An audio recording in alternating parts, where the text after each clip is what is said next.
Hello friends, welcome to our YouTube channel. In this video, I'm going to tell you about how you can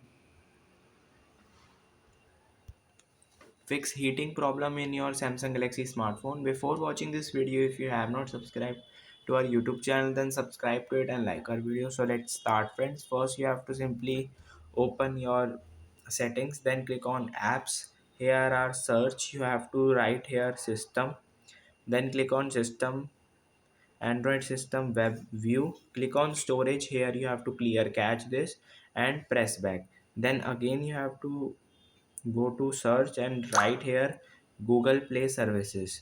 You have to click on storage and clear cache this, and it will fix your heating problem. I hope you like this video. If you like this video, then subscribe to our YouTube channel for more helpful tips and tricks videos.